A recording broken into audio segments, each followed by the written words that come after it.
আসসালামু আলাইকুম এভরিওয়ান। আজকে আপনাদের সাথে শেয়ার করব গাজরের হালুয়া বানানোর ফুল রেসিপি।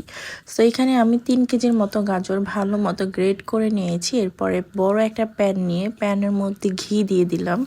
আর ঘিটা গরম হওয়ার পরে ঘিয়ের মধ্যে আমি দিয়ে দিচ্ছি এলাচের গুঁড়ো। আমি যেহেতু এলাচি কিনে এনে গুঁড়ো করে ফেলি, এই জন্য আমার বাসায় গুঁড়োটা ছিল, আমি গুঁড়ো দিয়েছি। আপনি চাইলে আনাম দিতে পারবেন। এরপর একে একে আমি গ্রেট করা গাজরগুলোকে দিয়ে আস্তে আস্তে ভালো মতো ভেজে নিচ্ছিলাম। কারণ আমার গাজর গ্রেট করার পরে কিন্তু অনেকগুলো হয়ে গিয়েছিল, সেই তুলনায় আমার কড়াই অনেক ছোট ছিল।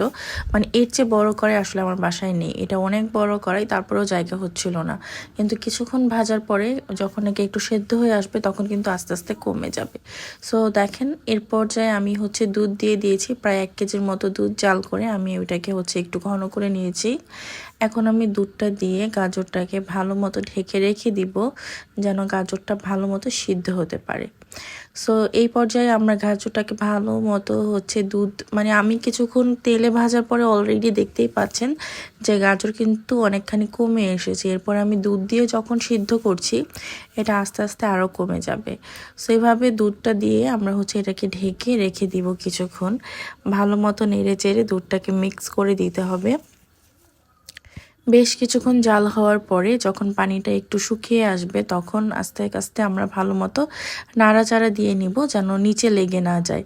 এই পর্যায়ে আপনার দরকার হলে, যদি মনে হচ্ছে যে লেগে যাচ্ছে, তাহলে আর একটু ঘি অ্যাড করতে পারেন। আর যদি পরিমাণ মতো আগে দিয়ে থাকেন তাহলে আর দরকার নেই। সো আমি যা দিয়েছি এনাফ।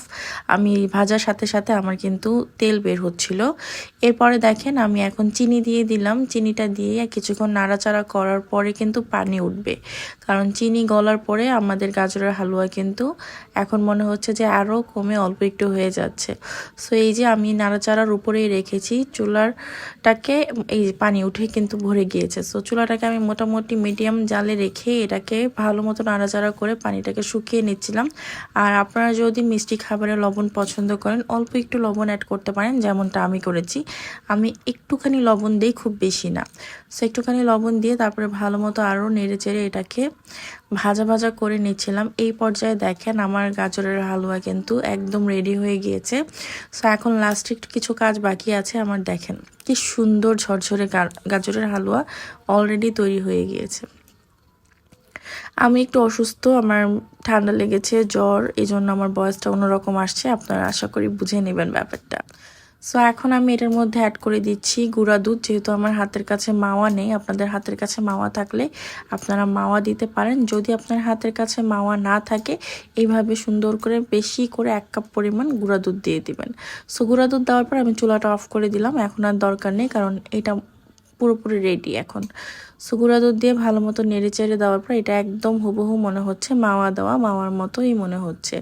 একদম শেষে আমি 1 চামচ ঘি আবারও দিয়ে নেড়ে চেড়ে এটাকে পরিবেশন করব, তাহলে খাওয়ার সময় সুন্দর একটা ঘিয়ের স্মেল পাওয়া যাবে। সো এই যে আমি ঘিটা উপর দিয়ে মিক্স করে নিচ্ছি। দেখেন, এখন আমার হালুয়াটা একদম সুন্দর মতো রেডি হয়ে গিয়েছে। এটা কিন্তু ঠান্ডা হওয়ার পরে আরেকটু ঝরঝরে হবে। এত সুন্দর স্মেল বের হচ্ছিল, কি বলবো। আপনারা যদি এইভাবে ট্রাই করেন, খুব ইজিভাবে এবং খুব মজাদার একটা গাজরের হালুয়া কিন্তু তৈরি করে ফেলতে পারবেন। সো এই যে আমি বাটিতে পরিবেশন করছিলাম, ঠান্ডা হওয়ার পরে কিন্তু জিনিসটা আরও সুন্দর হবে। সো আমি গরম গরম পরিবেশন করে আপনাদের ভাইয়ার জন্য প্রথমেই ওকে আমি দিচ্ছিলাম। খুব মজা হয়েছিল, ও খেয়ে খুব ভালো বলেছে। সবাই দোয়া করবেন। এছাড়াও আমি আরও অনেক কিছু তৈরি করেছি, কিন্তু অসুস্থতার কারণে কোনো কিছু সুন্দর মতো করা হয়নি এবং সেই সাথে ভিডিও করা পসিবল হয়নি। ভালো লাগলে অবশ্যই লাইক কমেন্ট করে যাবেন। আল্লাহ হাফিজ।